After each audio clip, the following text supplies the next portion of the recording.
are you doing in your country in order to revive the tourism sector? First, by putting tourism as a priority sector in our 10-year development plan. Secondly, we are investing hugely on developing new tourist attraction destinations in various parts of the country on top of what we have.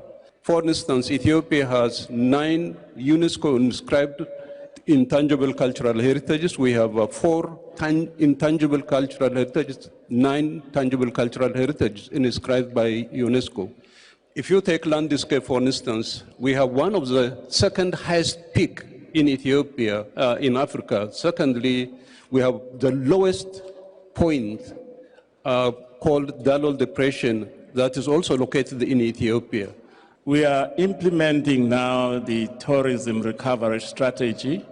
The strategy basically is following 3 approaches. First, we are rejuvenating our supply, our tourism infrastructure. Second, we are reigniting the demand. And thirdly, we are strengthening the enablers. So when coming to innovation, I just mentioned few which we have put. The first one during the COVID to establish was a fund to assist small tourist businesses not to collapse because of COVID. The second one which followed was an equity fund. This was basically to help transform the business sector and also help to come with new developments, because tourism does require new developments. The third element in terms of innovation is that one of stimulating international demand, as our colleagues have said. As you know, the visa waivers and the e-visas are being implemented. Particularly, we are pushing for China and India in this region as big tourist source areas.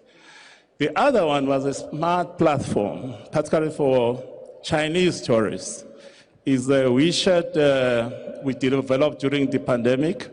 Is the WeChat mini program, which with a lot of information which assists the tourist buyers.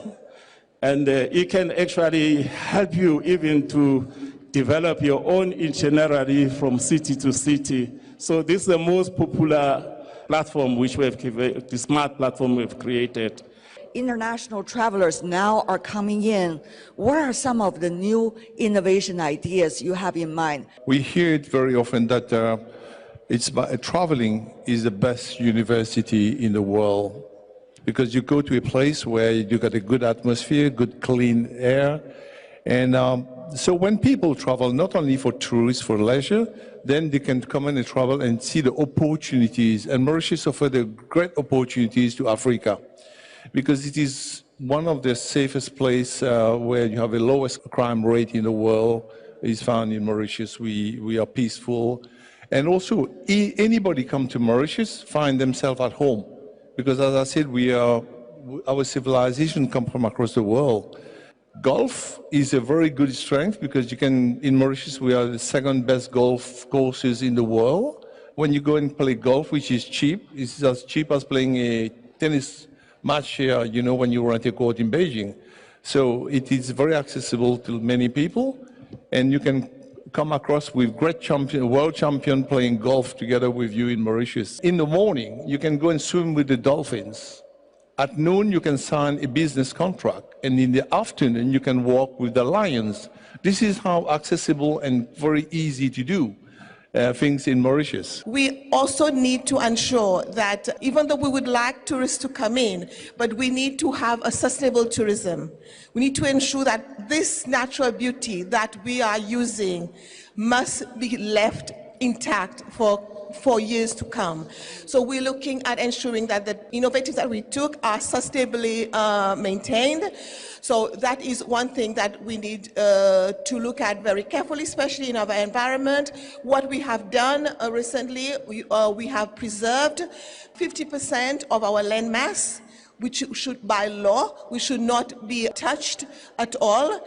And even, as you know, we have a very, very large EEZ. Our sea is very large, and as you know, this is one of our attractions as well, because we have also joined with other organizations in order for us to ensure that 30% of our EEZ is also remain intact so that we do not have overfishing, over-tourism, the natural beauty, the nature is also maintained for us to be able to continue with these tourism activities. What about your cooperation, with the Caribbean economies? How would you be able to work as a whole, and also with economies like China? So we're looking to engage with Chinese tourist operators, travel agencies, the tourism ministry, the cultural ministry. We're seeing how we can unite as a Caribbean and actually attract the Chinese to our part of the world. Because for example, I've lived in China for 12 years now.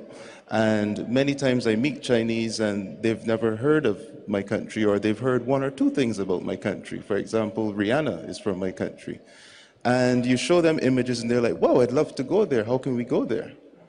So I think at the policy level, we're trying to have these collaborations with the high-level partners here in China and the rest of Asia.